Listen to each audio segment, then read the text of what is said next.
함께 하나님의 말씀 창세기 44장 11절부터 12절에 있는 말씀을 찾아서 보도록 하겠습니다. 창세기 44장 11절부터 12절에 있는 말씀입니다.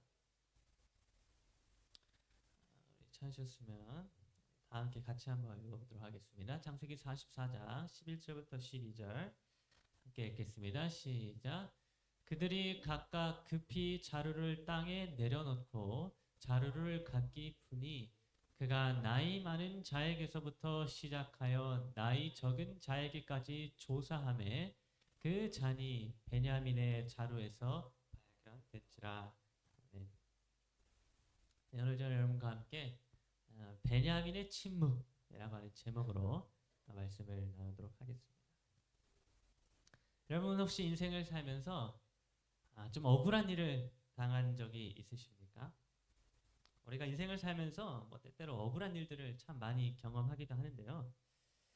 여기 사진에 나와 있는 이 윤성여 씨는 정말 너무나도 억울한 일을 경험한 그런 사람이었습니다. 여러분 이 사람은 이 윤성여 씨는 무려 30년이 넘도록 사람을 살인했다라고 하는 그런 살인자의 누명을 써서 20년간 억울하게 옥살이를 한 그런 사람입니다.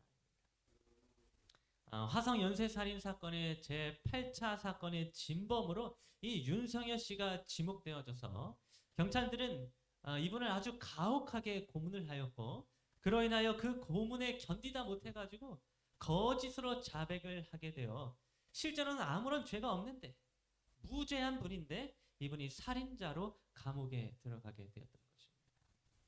그러다가 2019년도에 그때 이르러서야 이 화성 연쇄 살인 사건의 진범이었던 이춘재가 자신이 범인이다 이렇게 사실을 자백을 하게 되어서 그래서 무려 32년 만에 법원은 여기 이 윤성여 씨에게 무죄라고 이렇게 선고를 하게 되었습니다.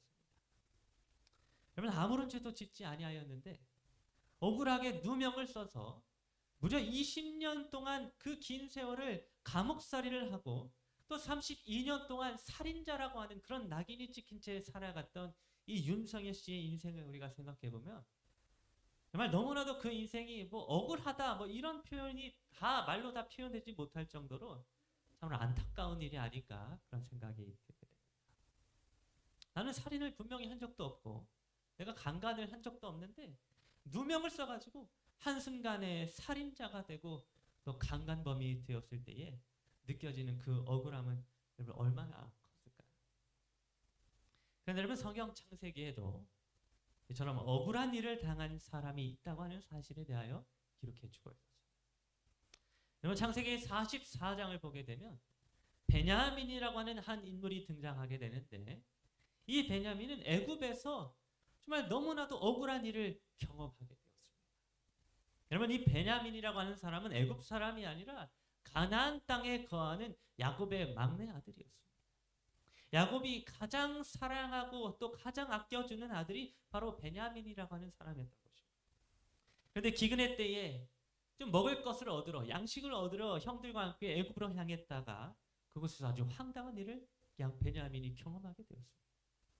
그것은 바로 애굽에서 이제 양식을 얻고 이제 집으로 돌아가려고 하는 그 길에 애굽의 총리였던 요셉이 가장 아끼고 있었던 은잔을 그와 그의 형제들 중 누군가가 훔쳐갔다라고 하는 그런 의심을 받은 것이었습니다. 여러분 이때 베냐민과 그의 형제들은 이 애굽의 총리의 은잔을 이렇게 훔쳐가지고 온 적이 없었습니다. 그들은 감히 애굽의 그 가장 강대국인 애굽의 총리의 물건에 손을 댄 적이 없었던 것입니다. 그래서 아마도 그들이 그냥 오해를 받고 있구나 이 정도로 생각을 하고 자신 있게 우리를 검사해봐라 이렇게 이야기를 하게 되었는데 정말 놀랍게도 그 총리의 은잔이 누구의 자루에서 발견이 되어졌는가 하면 바로 베냐민의 자루에서 발견이 되어졌습니다. 여러분 이때 베냐민은 그의 자루에서 은잔이 발견이 되어졌기 때문에 그 순간 바로 죄인이 되었습니다. 자신의 자루에서 은잔이 발견되어지게 된 그 순간 베냐민은 애굽의 총리의 은잔을 도둑질한 그런 죄인이 되어서 이제 죽을 수밖에 없는 사형에 당할 수밖에 없는 그런 운명에 처하게 되었던 것입니다.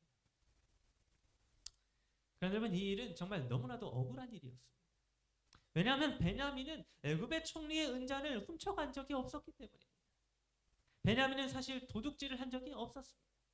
베냐민이 도둑으로 몰렸던 것은 순전히 그가 억울하게 누명을 썼기 때문이었습니다. 창세기 44장 1절과 2절은 아무 잘못도 없는 베냐민이 누명을 써서 죄인이 되었던 그 이유에 대하여 이렇게 기록을 해주고 있습니다.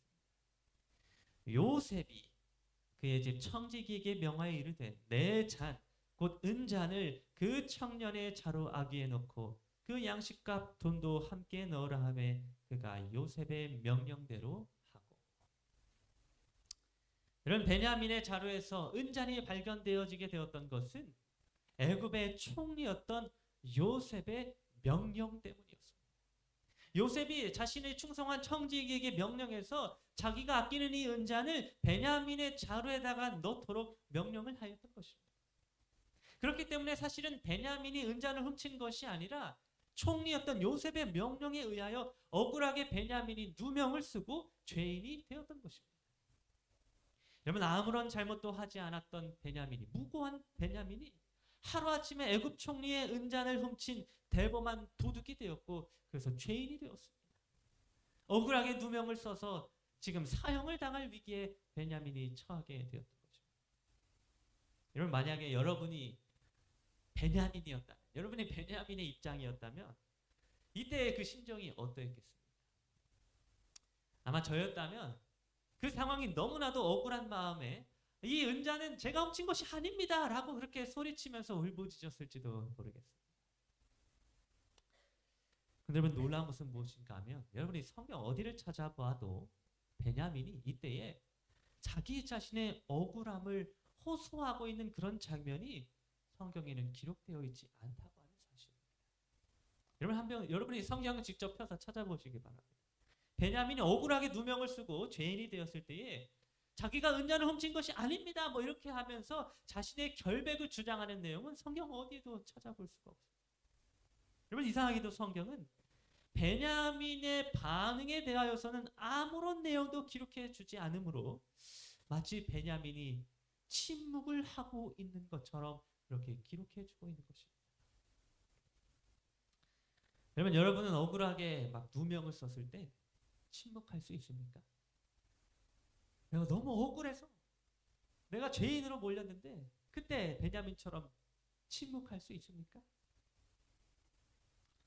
여러분, 저는 억울하게 죄인이 된 이 베냐민이 그저 침묵하고만 있는 이 장면을 보면서 이 베냐민이 사실은 누구를 상징해 주고 있는지를 제가 발견하게 되었습니다.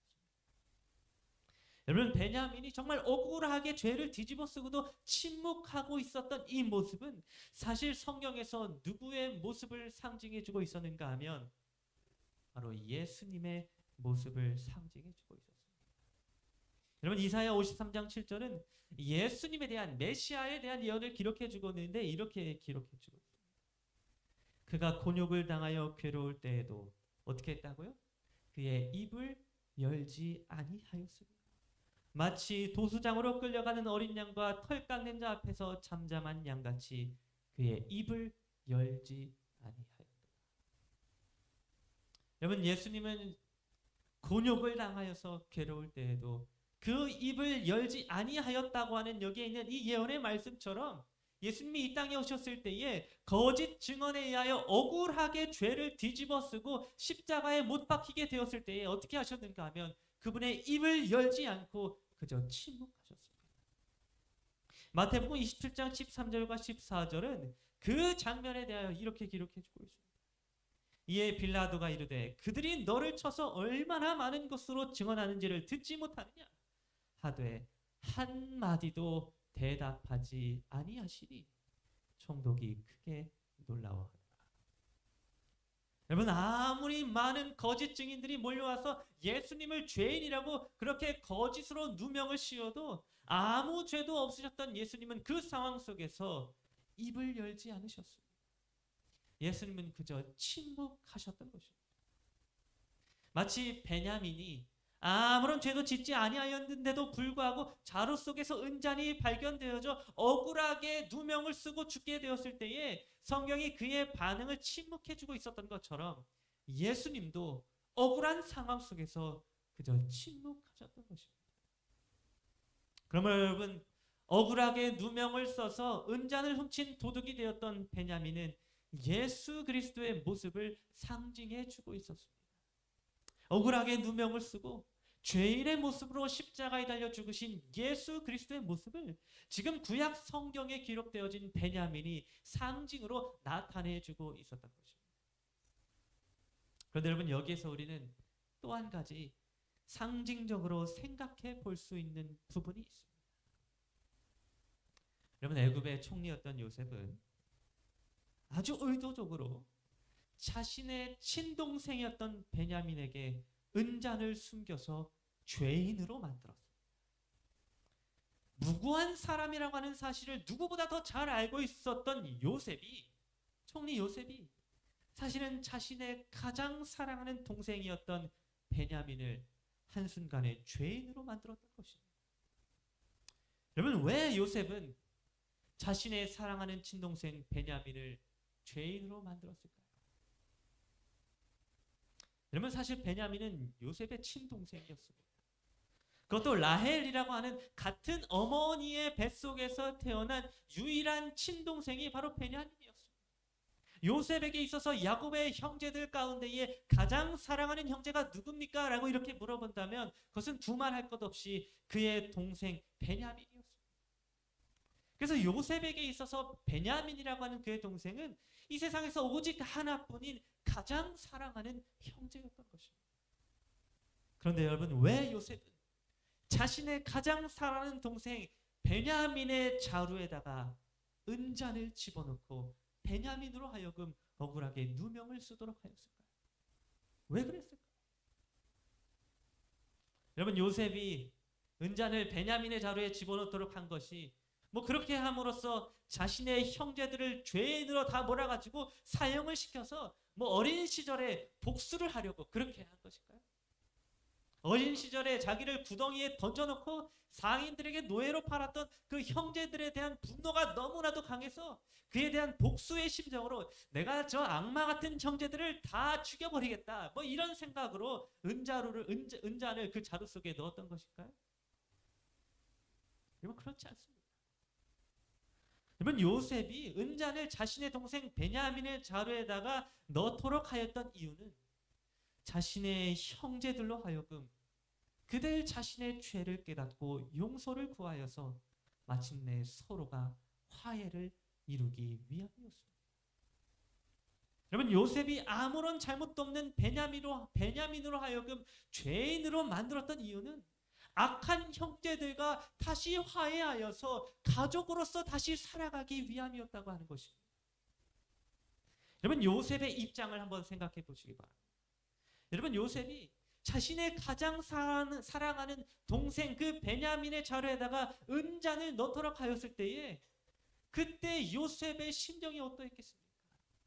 아무 잘못도 없고 무죄한 자신의 동생을 한순간에 죄인으로 만들어서 누명을 씌워 사형수로 만들게 됐을 때에 그 상황을 자기 자신의 손으로 만들었을 그 요셉의 심정이 여러분 어떠했겠습니까? 여러분, 요셉이 즐거워하면서 그 은잔을 베냐민의 자루에다가 넣었겠습니까? 여러분, 요셉은 한순간이나마 자신의 사랑하는 동생을 죄인으로 만드는 것이 너무나도 가슴 아팠을 것입니다. 어쩌면 자기 자신이 구덩이에 빠져 죽을 뻔하였을 때보다 또 노예로 팔려갈 때보다 더욱더 가슴이 아팠을지도 모르겠습니다.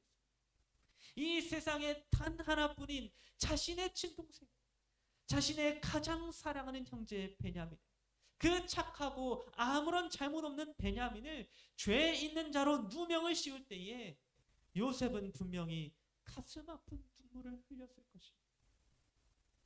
그러나 여러분, 그렇게 사랑하는 단 하나뿐인 자신의 동생 베냐민을 죄인으로 만들고 사형에 처할 위기를 맞게 하였던 단 한 가지 이유는 바로 그를 죽이고자 하였던 악한 형제들 또한 요셉이 사랑하였기 때문이었습니다.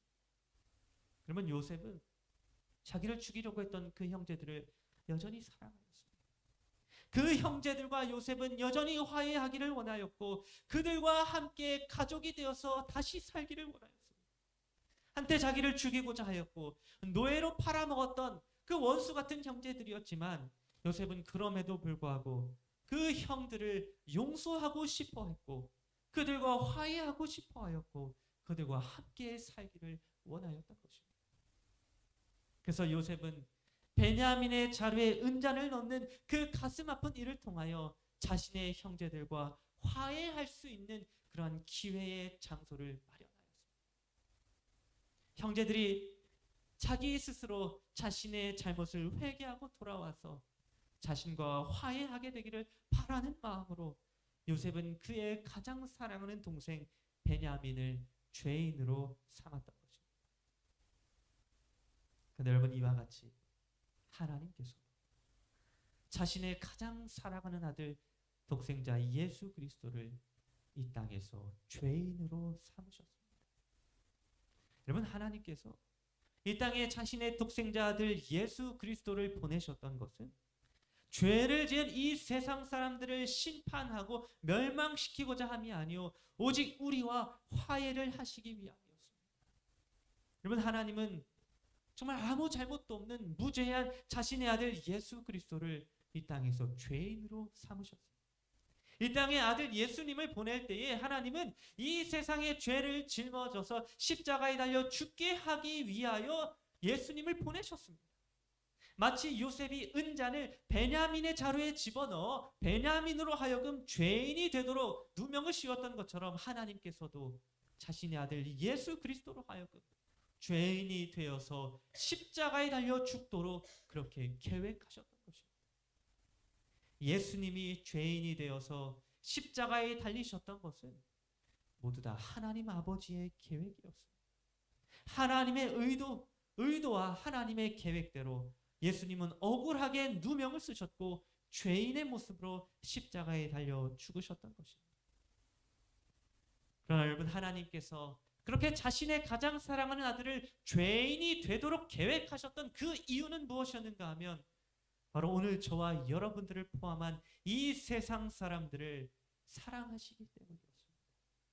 우리 죄인들과 하나님이 화해하시고 다시 우리를 가족으로 삼아 저 하늘에서 영원토록 함께 살기 위하여 하나님은 자신의 가장 사랑하는 아들을 죄인으로 삼으셨던 것입니다. 그래서 요한복음 3장 16절은 이렇게 기록합니다. 하나님이 세상을 이처럼 사랑하사 독생자를 주셨으니 이는 그를 믿는 자마다 멸망하지 않고 영생을 얻게 하려 하시니라. 여러분, 이 말씀처럼 하나님은 이처럼 우리를 사랑하십니다. 요셉이 자신을 구덩이에 빠뜨리고 노예로 팔아먹었던 그 악한 형제들을 여전히 사랑하여서 그들과 화해하기 위하여 가장 사랑하는 동생 베냐민을 죄인으로 만들었던 것처럼 하나님께서도 죄로 인하여 하나님과 분리되어진 우리 세상 사람들을 여전히 너무나도 사랑하시기에 그의 독생자 아들 예수 그리스도를 죄인으로 삼아서 십자가에 못 박아 죽게 하셨던 것입니다. 오늘 우리 모두가 바로 이러한 우리를 향한 하나님의 사랑을 바라보고 하나님과 화해하기 위하여 하나님 앞으로 나아가는 자들이 되기를 간절히 바랍니다. 하나님께서 우리를 얼마나 사랑하시는지 그의 아들 예수 그리스도를 죄인으로 삼으신 것에서 우리는 눈으로 확인할 수 있습니다. 그 사랑의 하나님을 오늘 우리가 하나님 앞으로 나아가 우리의 죄를 구하고 하나님과 화해하게 되는 그러한 장면을 하나님은 우리에게 원하고 있습니다. 오늘 우리 모두가 우리의 죄를 스스로 인정하고 하나님으로 앞으로 나아가 용서를 구하게 되고 하나님과 화해를 이루고 다시 하나님의 가족이 되어서 그분과 함께 영원히 살아가게 되는 그러한 여러분 모두가 되기를 간절히 바라면서 오늘 말씀을 마치도록 하겠습니다.